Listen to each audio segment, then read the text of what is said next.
Every day, more than 150 people die from drug overdoses in the US. Over 65,000 people in 2018 alone. The enormity of the opioid crisis has contributed to a decline in our nation's life expectancy. A tragedy, given all of our advances in science, in medicine, and technology. So what can we do? How do we solve our nation's overdose crisis? Historically, public health efforts to address new threats have focused on two pillars: prevention and treatment. With primary prevention, we're trying to prevent new cases by interrupting disease transmission. And with secondary prevention, we're trying to identify those cases early. Treatment has focused on caring for those who are symptomatic and ill. And based on these two metrics, we may conclude that we've made progress in today's drug crisis. Prescription painkillers are often the first exposure to an opioid for people who use heroin or fentanyl, and prescribing of these, as shown here in orange, has declined since peaking about 2011. And while there are other factors that contribute to drug use, such as underlying trauma, overprescribing of opioids by doctors has fueled this crisis for 2 decades and counting. Today, fewer opioids are being prescribed, which we hope will prevent more people from becoming dependent in the future. At the same time, huge investments have been made to increase access to the effective FDA-approved medications for opioid addiction. And data suggests, as shown here in blue, that those investments are paying off. More and more individuals are receiving medications for opioid use disorder. Yet for all of our progress on these two fronts, we are still falling short. Overdose deaths remain at historically high levels, implying that our prevention and our treatment activities are just not enough. For 4 straight years in Philadelphia, we had a staggering 25% increase in overdose deaths annually, rising from 460 deaths in 2013 to 1,217 deaths in 2017. While we were fortunate to see a slight decline in 2018, there were still over 1,100 people who died from drug overdoses last year. And while friends and family members may grieve for those loved ones alone, their stories are all too common. A recent survey found that nearly 1 in 3 Philadelphians know someone who has died of a drug overdose.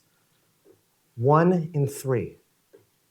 And that could very well be a conservative estimate. I suspect even more of us may know someone who has died of a drug overdose, but we're not aware of it because of the shame surrounding addiction and overdose. Everything we're doing up to this point is important, but it's been insufficient. So what can we do? Where are the gaps, and why? With primary and secondary prevention, we're preventing new cases and identifying them early. And with treatment, we're supporting those in recovery. So who are we missing? Who's left? It's the people who are already using drugs, but who may not be ready for or interested in treatment. And to best help this group, we need to reconsider our collective assumptions about drug use and people who use drugs. Drug use is neither binary nor linear. It's as diverse as the people who use drugs. People have different motivations for starting drugs. Their preferences differ, as do their trajectories, which are themselves affected by geographic, socioeconomic, and life circumstances. And despite popular belief, most people don't use to feel high. They use to not feel sick. They use to feel well. Because the body becomes so accustomed to the presence of a substance, whether it's alcohol or heroin, that going without it can be debilitating. Those withdrawal symptoms can be so severe that the need to consume again, just to relieve them, can be profound. And those withdrawal symptoms lead some people to seek treatment, but not others. Because just as people have different motivations for starting drugs, they also have different motivations for stopping. And for people who consume drugs purchased from the street, the contents of which are often unknown, each time they use a drug to palliate their withdrawal symptoms, they are literally putting their life at risk. Risking one's life simply to feel well isn't something that anyone should have to do. There is nothing conventional about this. And the sooner we recognize that, the sooner I believe that we can conclude that we have to reconsider our existing attitudes towards drug use and drug policies. We first have to acknowledge, openly and without judgment, that not everyone is ready to stop using. These individuals may not fit neatly into the groups that we're targeting for prevention or treatment, but it doesn't mean that we avoid them, or worse, sacrifice them. For this group, we need to embrace the concept of harm reduction. Harm reduction accepts that drug use occurs and aims to mitigate the risks associated with use, rather than maintain a rigid belief that abstinence is the only measure of success. While it's perhaps new in name, harm reduction is a familiar concept. It's something you all likely believe in, but may not have realized it in these terms. It's the idea of reducing the risk of an activity that carries some potential danger, rather than avoid that activity altogether. Consider lifeguards.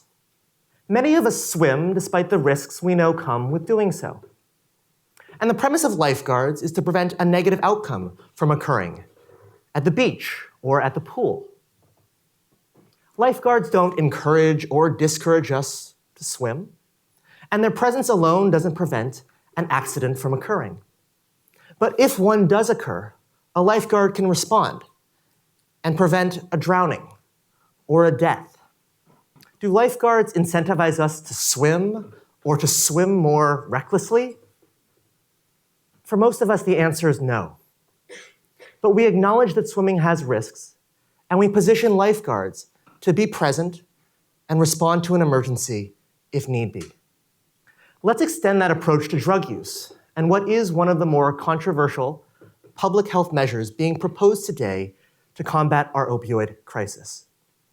It's that of overdose prevention sites, also known as supervised consumption sites.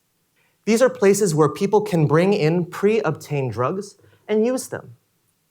But importantly, that drug use occurs under medical supervision, so that if an overdose occurs, staff can help that person right away. When the difference between life and death is one injection and a matter of minutes, that supervision can be critical. Overdose prevention sites are an example of harm reduction. They accept that drug use occurs and aim to prevent the worst outcome, a fatal overdose, from occurring. They don't incentivize drug use, but they aim to provide a safe space for people who choose to use.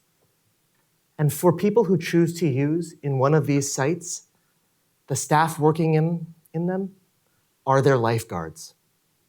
So why should we believe that overdose prevention sites will help solve our nation's overdose crisis? Because they work.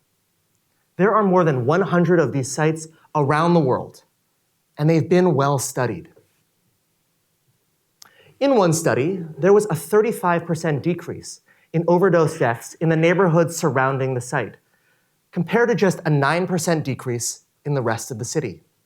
Another study showed that public drug use and littered syringes were cut in half following the opening of a site. And importantly, many studies have shown that these sites serve as entry points to drug treatment, even for people who have used for decades.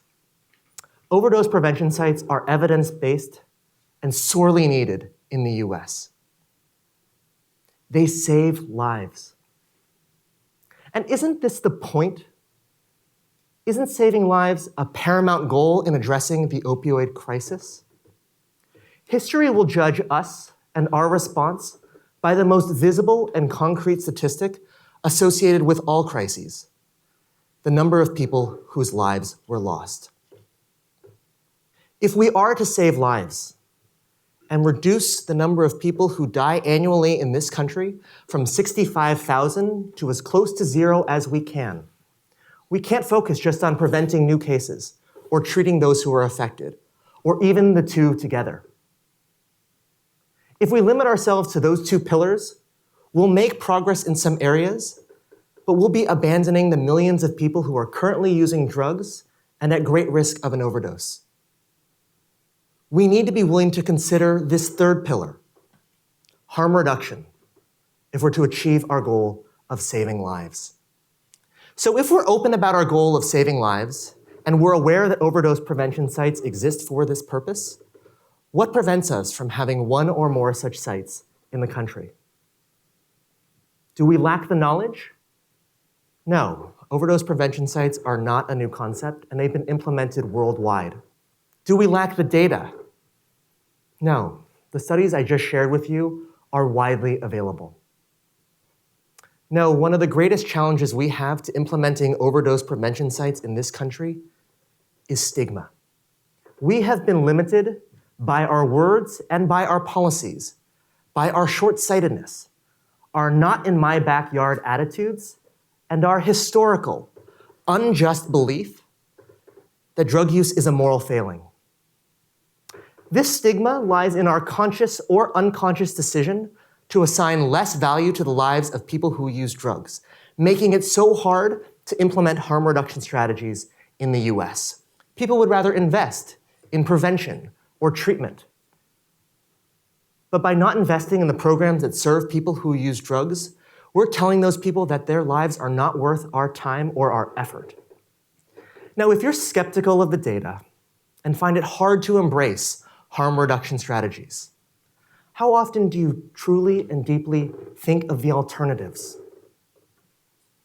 Without overdose prevention sites, people inject in abandoned buildings, in unsterile environments where the spread of bloodborne infections can occur, and death by overdose is a real possibility. Without safer places to inject, someone who uses drugs may be at greater risk of dying than of living to see the day where they can start recovery. And every one of those persons is someone's son, someone's daughter, someone's friend. And we need to do all we can to keep them alive. And that'll only be maximized when we reduce the stigma around drug use and believe that people who use drugs, their lives matter. So for us to help all populations affected by the opioid crisis, we need to see harm reduction as an essential, equal pillar alongside prevention and treatment. And what's keeping us from wholeheartedly embracing harm reduction is not the lack of science, not the lack of data. We have those. It's stigma. Stigma is a social determinant of health, particularly as it pertains to drug use and access to treatment. Stigma can limit individuals and families from speaking out and perhaps seeking treatment. And even for those who do seek treatment, stigma can affect the care they receive. As a physician, I see not just the parallels between the practice of medicine and harm reduction, but how they're often one and the same. In primary care, preventing an illness or curing it entirely may be beyond my abilities. Rather, what I focus on is helping patients manage chronic conditions and preventing the complications from them. I can't cure high blood pressure, but by working with a patient, I can reduce the risk of kidney disease or a stroke, both of which are possible consequences of uncontrolled high blood pressure. In medicine, we call this tertiary prevention. We're trying to prevent the worst outcome when the disease is already present. That is harm reduction. But in caring for patients, there's rarely a one-size-fits-all prescription in medicine. And physicians and other healthcare professionals need to know their patients beyond a diagnosis, but know their values, their perspectives, and their beliefs. It's only by respecting the goals, decision-making, and autonomy of our patients that we can best help them manage their illness. People who use drugs now or have used drugs in the past are no different, deserving of the same power to make their own decisions. And it's this belief in respect and autonomy that is at the core of harm reduction, tertiary prevention, and is what motivates me in both medicine and public health. Today's drug crisis is the greatest public health threat of our time. But if we can reduce the stigma that surrounds drug use and embrace harm reduction in the same way we do with other parts of our lives, we can change the conventional wisdom on drug use, addiction, and recovery. We can save lives. We can rewrite the narrative of how we have historically turned our backs on so many, so that in the end it reads that we addressed the opioid crisis not only because we helped those who were looking for it, but because we also helped those who perhaps weren't, but needed it nonetheless. So what it will take to reverse our now downward trend in life expectancy is not more advances in science, in medicine, or pharmaceuticals. It's perhaps more fundamental than that. It's by reducing the shame that surrounds drug use and restoring our compassion for and our belief in everyone in our communities. And that is something we all can do. Thank you very much.